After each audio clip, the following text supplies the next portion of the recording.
Le roi Mohamed VI a quitté Bamako cet après-midi après 5 jours de visite de travail et d'amitié dans notre pays.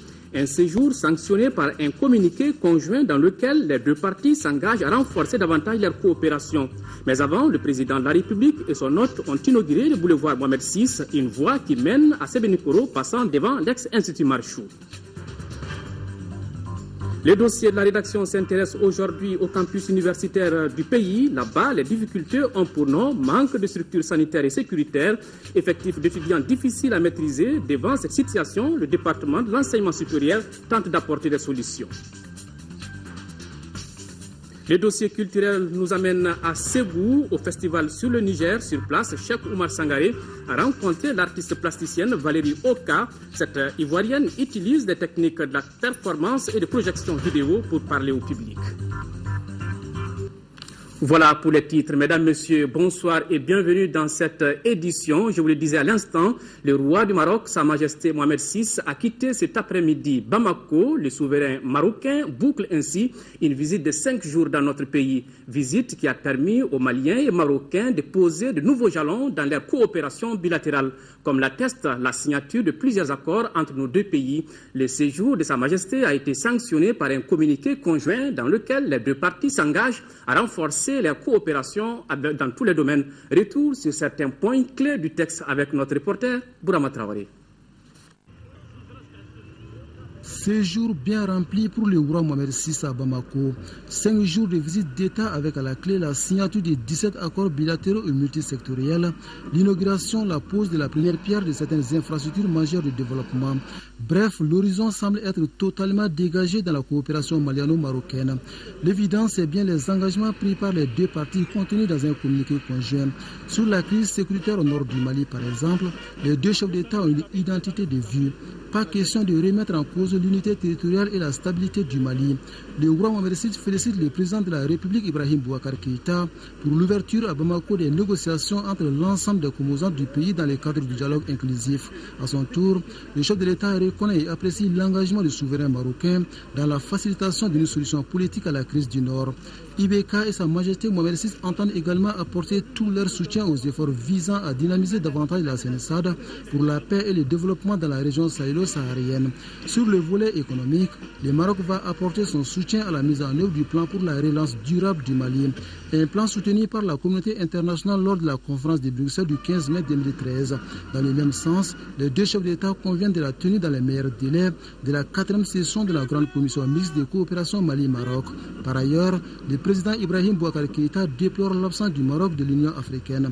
Il se dit déterminé à œuvrer de commun accord avec ses pairs africains pour le retour de ces pays au sein de l'organisation panafricaine. Enfin, le roi Mohamed VI a invité le président Keïta à effectuer une visite d'État au Maroc. L'invitation a été acceptée et la date sera fixée par voie diplomatique.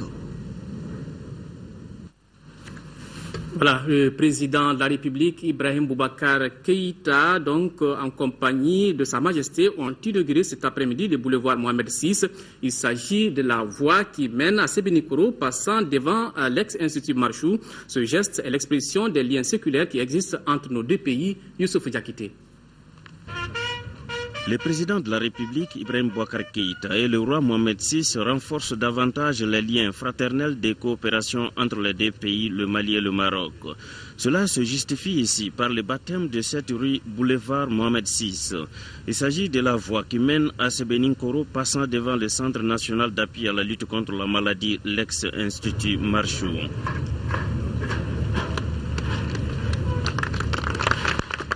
En faisant ce choix, le président de la République, Ibrahim Boubacar Keïta, réaffirme son attachement aux liens séculaires entre les deux pays, comme pour dire qu'entre frères, l'on peut toujours se perdre de vue, mais jamais l'on ne se sépare définitivement. La confirmation des deux pays liés par le sang et l'histoire.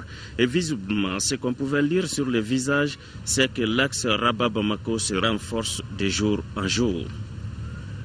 Pour être tout à fait complet, Sa Majesté Mohamed VI, avant de quitter notre pays, a décoré un de nos compatriotes. Il s'agit du secrétaire général de la présidence de la République, Toumani Djimé Diallo. Ce geste vise à saluer l'homme pour les efforts accomplis dans le cadre de l'amélioration des relations maliano-marocaines. Le film de la cérémonie de décoration, c'est avec Nyanya Aliou Traoré. Deux cérémonies. La première consacrait la décoration de Toumani Djimé Diallo. Et la seconde était la remise par notre président de la République à son hôte royal de cadeaux. La décoration du secrétaire général de la présidence Toumani Djimé Diallo n'est pas fortuite. Ce fin diplomate a participé activement au raffermissement des relations entre le Mali et le Maroc. En poste depuis novembre 2010 comme ambassadeur extraordinaire et plénipotentiaire du Mali au Royaume du Maroc, avant sa nomination à Koulouba, Diallo était chevronné du travail bien fait. Ses collaborateurs disent de lui un homme assidu, doté d'une grande capacité d'analyse et de décision. Cette décoration vient s'ajouter au lot de reconnaissance déjà acquise par l'homme. Notez que le secrétaire général de la présidence est chevalier de l'ordre national du Mali. L'autre cérémonie concernait une remise des plus symboliques. Le président de la République, Ibrahim Boubacar Keïta, a offert un cheval tout de blanc à son invité frère et ami, le roi Mohamed VI. Dans nos traditions, le cheval symbolise le pouvoir, la gloire, bref, la royauté. Ces cadeaux viennent ainsi donc conforter cette position du roi du Maroc. Un autre cheval a été offert par le shérif de Nioro et un bélier par le ministre du Développement rural à Sa Majesté. Le roi Mohamed VI, très impressionné par la stature du mouton, posait beaucoup de questions sur l'animal, à savoir qu'est-ce que signifiait un bélier dans nos traditions. Et un président de la République, Ibrahim Boubacar Keïta, tout simplement ravi de lui raconter nos mœurs et coutumes. Sur un tout autre chapitre, ouverture ce matin à Bamako des travaux du premier Conseil national du Haut Conseil islamique. Il vise à élaborer les textes juridiques qui doivent régir le prochain congrès de l'organisation qui se tiendra dans les mois à venir. Les participants vont procéder à la mise en place du bureau national de ce conseil, compte rendu Daouda Sidiki Diarra. Ce conseil très attendu est statutaire. Il devra donner du sang neuf au Haut Conseil islamique du Mali et fixer la date de son prochain congrès. C'est pour nous permettre vraiment de faire le toilettage des textes du Haut Conseil islamique pour l'adapter à la situation de notre pays, à l'évolution des associations islamiques. C'est pour nous permettre vraiment la participation inclusive de toutes les associations et pour vraiment nous permettre de faire un congrès apaisé. Un congrès qui va réconcilier les cœurs et les esprits. C'est bon avec la réconciliation des cœurs et des esprits pour doter le Haut Conseil à des textes de base juridique qui peuvent nous permettre à faire un bon congrès, peut-être dans un mois ou bien 2 mois, dans la paix et la réconciliation. Ce que nous attendons concrètement est que le Haut Conseil islamique a travaillé pendant 5 ans, sinon 6 ans. Donc nous voulons un bilan. Qu'on nous fasse le bilan. Nous avons des critiques à faire, nous avons des propositions aussi pour aller dans un congrès apaisé. Parce que si vous savez, ces assises-là sont organisées pour préparer le congrès. Excepté Kidal, chaque région a envoyé 3 délégués pour prendre part à ses premières assises. Ce premier conseil est attendu pour qu'à la fin de ces assises, une date soit trouvée, fixée pour la tenue du congrès de notre Haut Conseil islamique. Notre rencontre, votre rencontre, se tient à un moment crucial pour notre pays, la recherche de la stabilité nationale. À l'issue des travaux, les participants doivent procéder à la mise en place d'un bureau du Conseil national. La branche IMP de Bamako s'organise pour les prochaines élections représentatives des Français de l'étranger. Une assemblée générale s'est déroulée à cet effet à l'hôtel Badala. La conférence de presse qui s'en est suivie a été animée par Jean-Louis Arajol, le tout nouveau délégué élu. Dans cet entretien avec Alousseni Touré, il précise les ambitions de sa structure. Suivons cet entretien. Nous avons organisé cette assemblée générale extraordinaire pour 2 raisons. La première raison était bien évidemment de présenter la liste des Français qui vont représenter donc les couleurs de l'Union des Français pour l'étranger, association UFE, soutenue par notre organisation, l'UMP, soutenue par le collectif Français Solidaire, aux prochaines élections du mois de mai, qui intéressent tous les ressortissants français, puisqu'il s'agit de désigner pour eux les représentants consulaires qui vont donc les représenter, bien évidemment, s'ils résident à Bamako et s'ils résident au Mali. La liste sera conduite par mon prédécesseur, à savoir Michel Darwish, ici présent, et cette liste, comme vous pourrez le voir très prochainement dans les prochaines semaines et les prochains mois, donc est une liste telle que nous la souhaitions, c'est-à-dire composée de Français, mais aussi de Franco-Maliens, puisque 3 Franco-Maliens sur les 6 candidats feront partie et seront partie intégrante de cette liste. Nous avons souhaité réorganiser cette section pour la bonne et simple raison que nous considérons que l'alternance politique en France est inéluctable.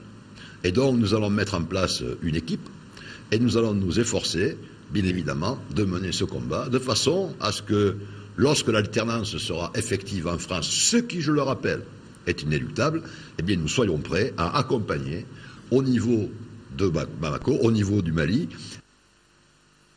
Le dossier de la rédaction à présent, le manque de structures sanitaires et sécuritaires ainsi que les cantines, voilà quelques difficultés que rencontrent les campus universitaires de notre pays. Depuis la rétrocession de ces structures par l'AIM au Centre national des œuvres universitaires, le surpeuplement connaît une baisse d'environ 50%. Pour 100 000 étudiants universitaires, l'université dispose seulement de 8 campus d'une capacité totale de plus de 1200 lits. Notre reporter Agali Agagissa a été voir sur le terrain, suivant son reportage. Les campus universitaires sont des résidences exclusivement estudiantines. Les occupants sont pour la plupart des étudiants venus de l'intérieur ou de l'extérieur du pays. La jeune université du Mali dispose seulement de 3 campus d'une capacité d'environ 1200 lits dans le district de Bamako. Une offre en deçà de la forte demande qui entraînait le surpeuplement dans ces logements. Malgré les efforts consentis par l'État à travers le Centre national des œuvres universitaires CNU, les pensionnaires déplorent certaines insuffisances. Il y a problème de chambres. Bon, les chambres ne sont pas aussi nettoyées. Fournissons beaucoup d'efforts pour le nettoyage des chambres, ainsi de suite. Il n'y a pas de cantine ici. Nous sommes 4 filles dans cette chambre, donc nous, on prépare ensemble. L'autre aspect de difficulté, c'est le retard dans le paiement des trousseaux et des bourses, ce qui amène les étudiants à se livrer à d'autres activités comme les petits commerces pour joindre les deux bouts. Les responsables du CNU restent conscients des défis à relever et ne cessent de multiplier les efforts pour améliorer les conditions de vie et du travail des étudiants.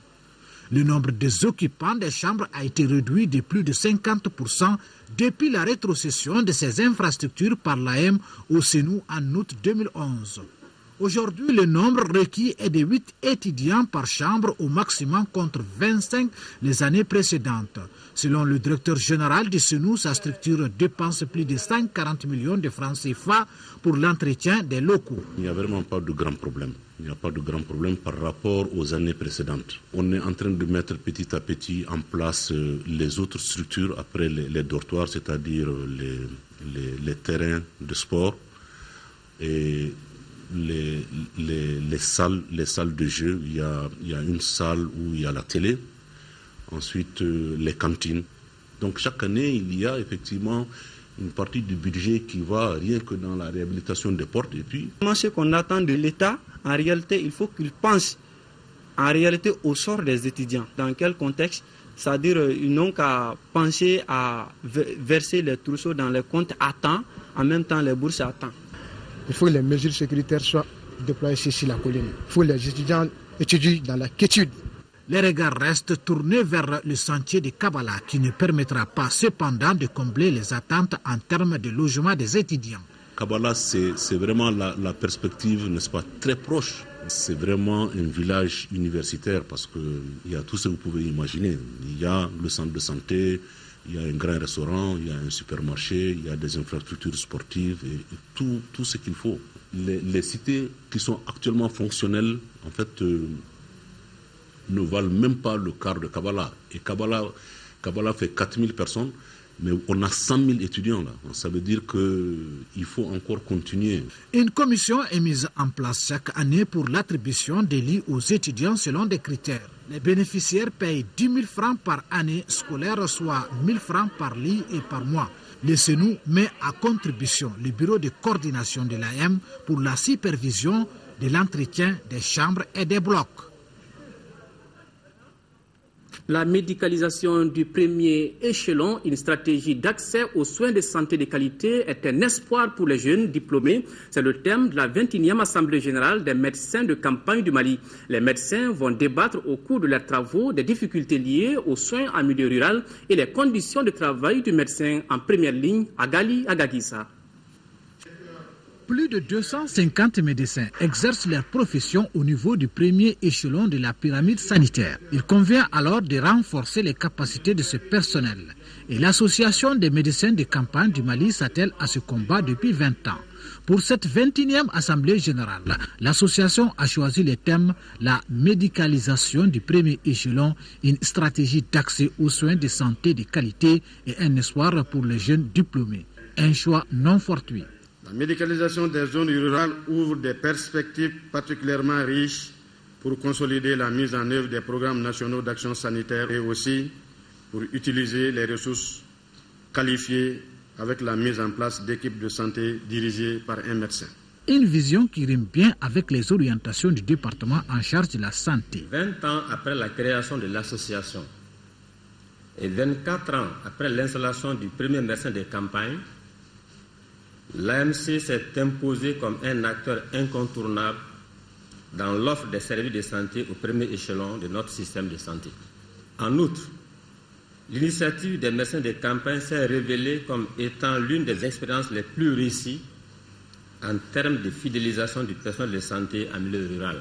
L'informatisation des différents centres de santé, la prise en charge des maladies chroniques dans la stratégie nationale de lutte contre les maladies non transmissibles sont entre autres les doléances de l'association des médecins de campagne. Parlons à présent sécurité. La patrouille d'envergure mixte des policiers, gendarmes et gardes nationales a sillonné hier soir jusqu'au petit matin la capitale Bamako. Comme d'habitude, il s'agissait par cet exercice de sécuriser la ville afin de permettre à la population de vaquer à ses préoccupations. Notre équipe de reportage dirigée par Abdul Karim Kaba était sur le terrain. Voici son reportage. La patrouille de ce soir est une patrouille de grande envergure avec pour mission d'interpeller toute personne suspecte, d'empêcher les bandits d'attaquer la nuit. C'est avec ces instructions que des policiers, gendarmes et gardes répartis par secteur ont quadrillé la ville de Bamako pour une patrouille d'envergure. Autant sur la rive gauche que sur la droite et au fin fond des quartiers, les passants ont été interceptés et fouillés. Patrouille dans les quartiers périphériques de la commune 4. Parce que c'est des zones reculées, c'est des zones non éclairées. Puis c'est dans ces zones que nous trouvons les bandits cachés. La quiétude des citoyens, ça c'est l'objectif de la police et des forces de sécurité. Et comment on procède? On fouille les véhicules.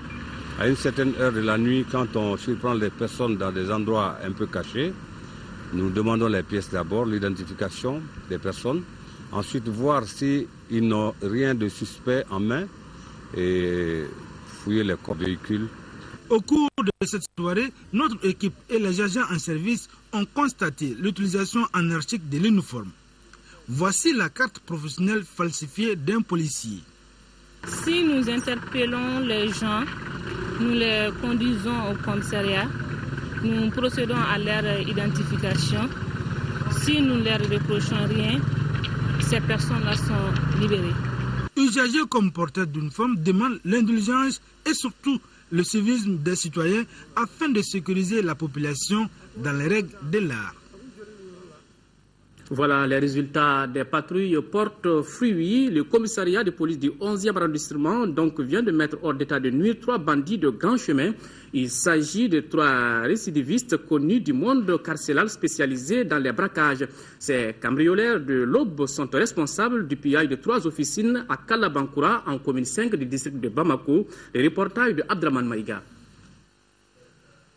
Cet homme qui vient de s'infiltrer dans cette officine s'appelle Abdou Koulouali. Il est domicilié à Sikoroni en commune 1 du district de Bamako. Lui et ses 2 compagnons s'aimaient depuis un certain temps la terreur à Kalabankoura en commune 6 du district de Bamako. Ils ont été arrêtés le 20 février dernier grâce à des caméras de surveillance et aux informations recueillies par le 11e arrondissement auprès d'un anonyme. Nous avons été informés de ce qu'une professionnelle de sexe est en train de vendre des produits cosmétiques de provenance douteuse. Immédiatement, une équipe s'est rendue sur les lieux et a constaté effectivement que les produits en possession de la fille ressemblent fort à ceux qui ont été emportés par les voleurs lors du cambriolage de l'officine de pharmacie dénommée Safari, perpétrée 2 jours plus tôt à Kalabankoura.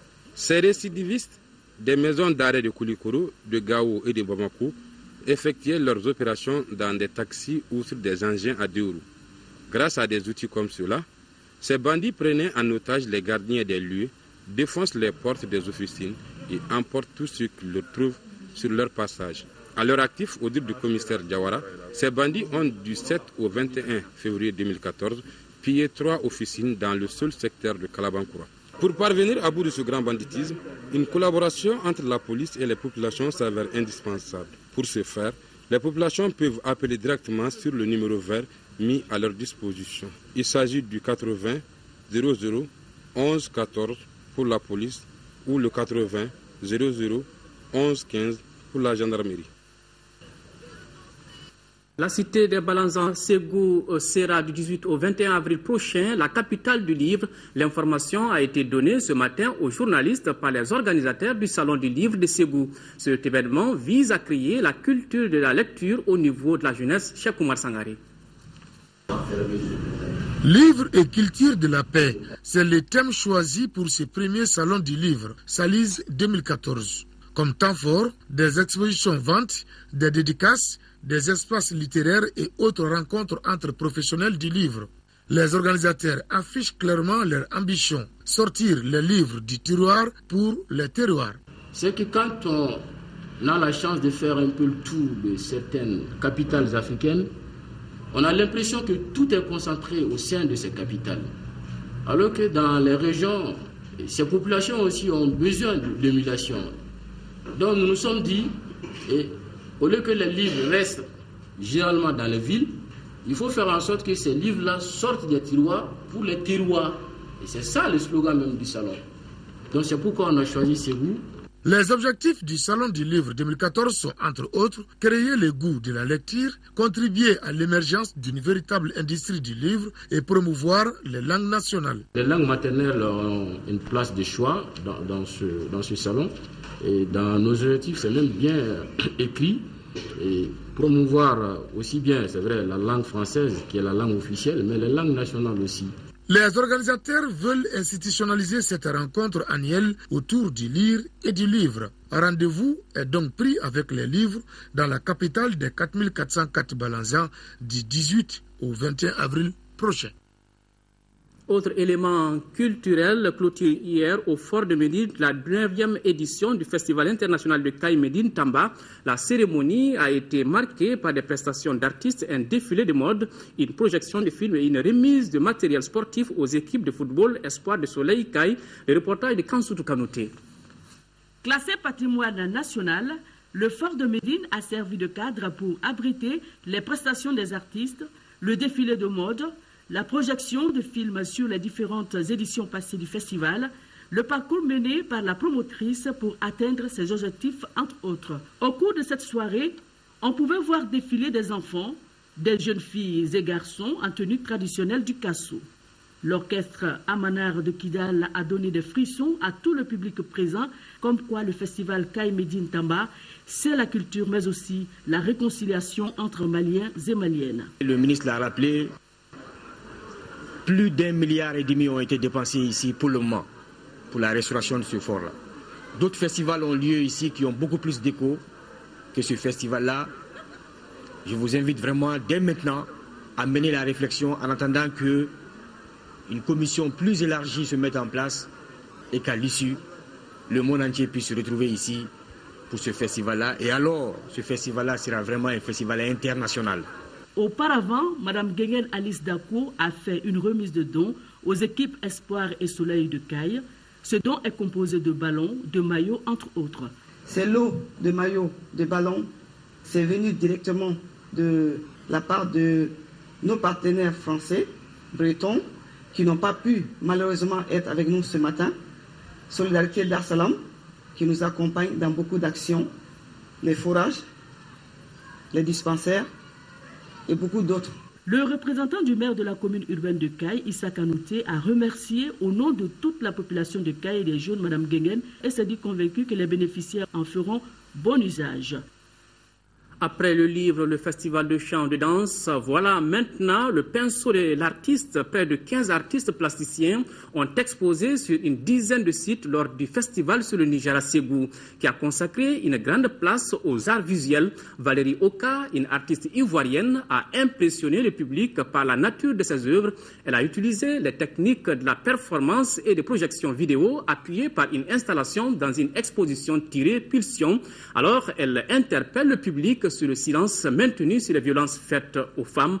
La performance de Valérie Oka est le sujet du dossier culturel signé Cheikh Oumar Sangaré. Suivez.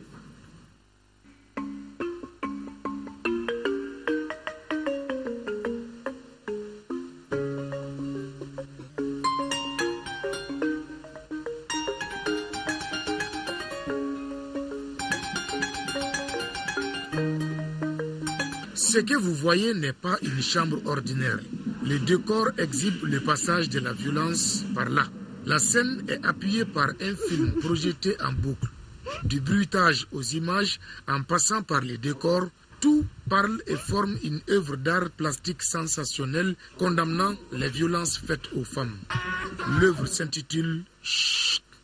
Chut parce qu'on ne parle pas de ça, on n'en fait pas la promotion véritablement. Chut parce que dans nos traditions africaines, souvent on dit à la femme, quand la femme dit « Ah, mon mari m'a battu », on lui dit « Ah, mais il faut que tu supportes ta douleur, ça va bénir tes enfants. Même l'homme qui frappe sa femme, il ne va pas aller chanter sur tous les toits qu'il a frappé sa femme. » Valérie Oka est une artiste graphiste et designer qui peint dans le style du pop art et de l'art conceptuel agenceur d'installation, comme ici aussi. La table à manger que vous voyez est une œuvre d'art. Alors en fait, cette réalisation, c'est pour mettre en valeur les liens qui nous unissent, nous, êtres humains. Le dialogue, parler, partager. Cette pièce-là invite en fait 12 personnes, des personnes de notoriété qui ont du caractère et qui peuvent dire des choses. Donc on dîne et donc à la fin je demande aux participants de laisser une trace de leur émotion sur la table et quand le dîner se finit, on laisse la table telle qu'elle est et le visiteur pénètre dans cet univers. Ces peintures sont réalisées sur des plastiques transparents. Le rouge est dominant car Valérie a sa conception des couleurs. Mais par exemple, le rouge, pour vous, peut représenter la force, la puissance, l'amour, la passion. Et pour moi, peut représenter la mort, le sang, la violence. Et tout ça dépend des traumatismes que chacun de nous a pu avoir tout au long de notre vie, de bébé jusqu'à maintenant. Et en fonction des expériences qu'on a vécues émotionnellement, on a enregistré à l'intérieur des choses. Valérie Oka expérimente l'interrelation perverse et conflictuelle des pulsions et des émotions. C'est ce qui justifie le titre Pulsion de cette exposition. Exposition dont la qualité technique et artistique a été saluée. L'exposition de Madame Valérie nous a beaucoup réconfortés. Et à travers cette performance, nous avons su qu'il y a une autre exposition aussi à travers l'exposition dîner et puis sur les pulsions. Ces installations qu'on appelle les performances, qui est une première, je m'en vais vous dire, cette édition au niveau du festival sur le Niger, et dont le public malien ne connaissait pas très bien sur la performance dans le domaine des arts plastiques, parce que c'était méconnu. L'exposition Pulsion fait partie des recherches que l'artiste mène sur les relations humaines et interpersonnelles, sur la relativité entre les choses et les limites imposées par les conventions sociales. Pour Valérie Oka, les traumatismes émotionnels hérités du passé agissent continuellement en nous, comme des prisons virtuelles. D'où cet appel aux femmes pour qu'elles brisent enfin le silence. Il me paraissait important, comme justement c'est un sujet dont on ne parle pas beaucoup, de mettre ça en relief et surtout pour interpeller les hommes mais aussi les femmes, pour qu'elles sachent que la violence conjugale, c'est un crime. La 10e édition du festival sur le Niger a été un festival des arts visuels au cours duquel des artistes se sont exprimés à travers leurs pinceaux et collections à l'image de Valérie Oka. Elle est à coup sûr une figure emblématique et un accélérateur du mouvement de l'art dans la région ouest africaine.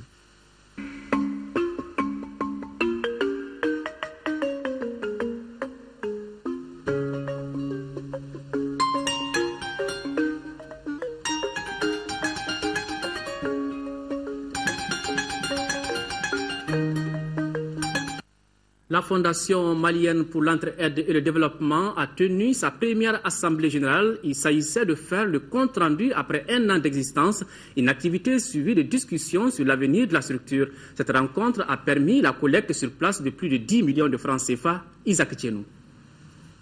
L'hôtel Radisson Blu a servi de cadre à la Fondation malienne pour l'entraide et le développement de tenir son assemblée générale. Une assemblée qui se tient un an après sa création. Cette fondation se donne comme mission d'apporter sa contribution au développement du Mali. Au cours de cette assemblée, les responsables de l'organisation ont fait le point des activités menées, celles qui restent à exécuter et les perspectives de la FEMED. L'assemblée, on l'a fait pour faire compte rendu ce qu'on a fait, et on a fait aussi pour que les gens comprennent pourquoi la fondation est créée. La fondation même veut quoi? Notre fondation est faite uniquement pour développer le Mali. Ça fait pour aider les pauvres. C'est pour cela qu'on a fait l'assemblée pour réunir ce qu'on a déjà fait. Dieu merci, on arrive à opérer au moins 250 personnes. On est arrivé aussi à soigner au moins 1000 et quelques personnes qu'on a soignées. Donc on veut seulement continuer à aider les Maliens. Alhamdulillah, Dieu merci, on est très très satisfait. On sait que les fondations là, ça va avancer. Parce qu'on n'a pas autre cœur. On veut seulement aider les pauvres, on veut seulement les pays développés, puis c'est tout. La FEMED agit pour l'instant dans le domaine de l'adoration, de l'éducation, de l'investissement, de la santé et de l'humanitaire.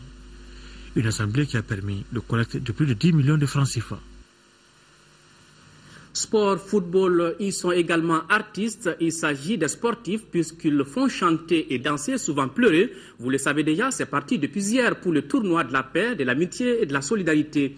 Organisé par le ministère de la Jeunesse et des Sports, ce tournoi va regrouper pendant 6 jours les jeunes de 16 pays invités. L'événement était présidé par le Premier ministre Oumar Tatamli et le chef de l'aménagement Bert Koenders. Sur le terrain, le Mali a battu sans difficulté le Sénégal 2-0. Le compte-rendu de cette cérémonie inaugurale avec Siragatou Sissé. Les Aiglons du Mali, ici en jaune, ouvrent le bal en football face aux Lionceaux du Sénégal. Le coup d'envoi symbolique est donné par le Premier ministre, chef du gouvernement, Oumar Tatamli, et le chef de l'aménagement, Bert Koenders. Ce tournoi de la paix, de l'amitié et de la solidarité a tout son sens. La soirée est bien arrosée pour les hommes de l'entraîneur Fanyeri Diarra, victorieux 2-0 grâce à Mohamed Keïta, 24e, et Moussa Doumbia, 42e minute. Le Mali jouera son deuxième match ce mercredi contre le Burkina Faso. L'un des temps forts des festivités de ce tournoi a été la cérémonie d'ouverture. On a vu plein les yeux avec le défilé gigantesque des 16 pays invités.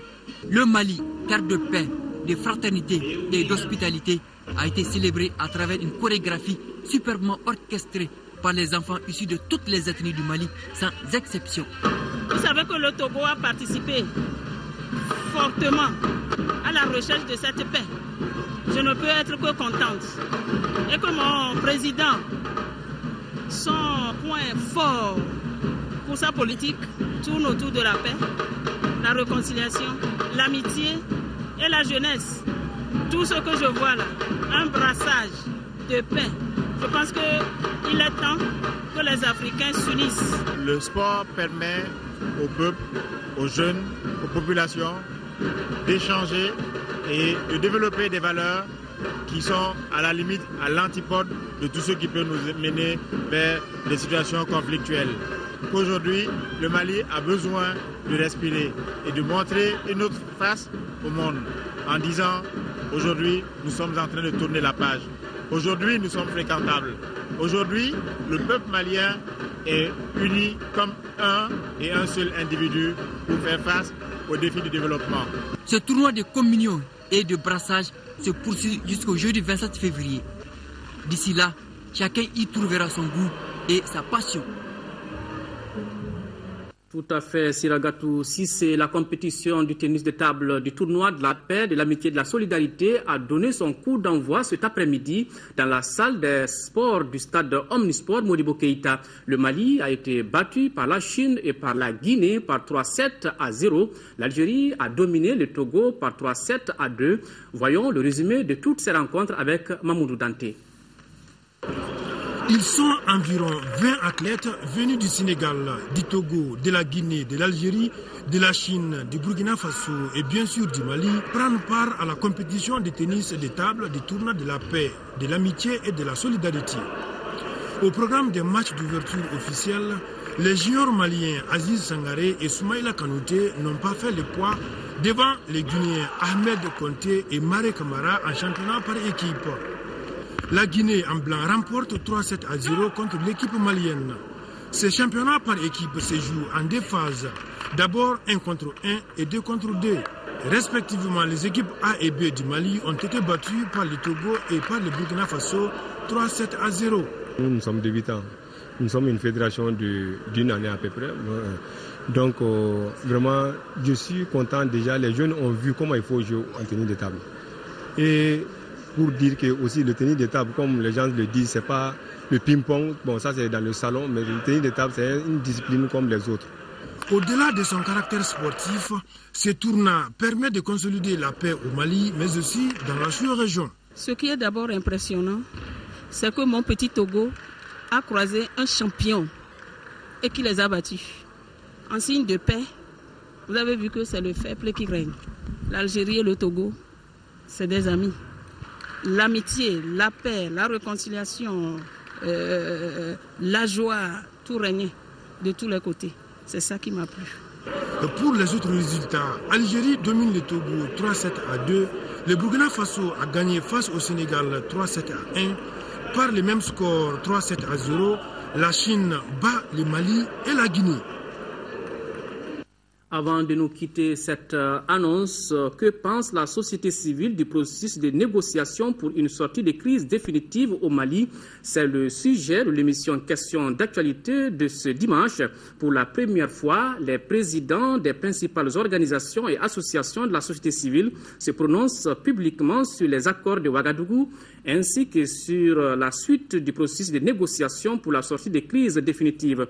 Il s'agit des présidents du Conseil national de la société civile, de la CAFO, de la jeunesse et du vice-président du Conseil national des personnes âgées. Question d'actualité, c'est tout à l'heure à partir de 21h30. Ainsi se referme ce journal au nom de l'ensemble de la rédaction. Nous vous remercions de l'avoir suivi. Autre rendez-vous avec les informations demain 10h-13h, une présentation de Mohamed Touré. Et pour les éditions du soir, retrouvez Aïssata Ibrahim Maïga. Pour revoir ce journal, visitez notre site www.ortm.ml. Au revoir et qu'Allah bénisse le Mali.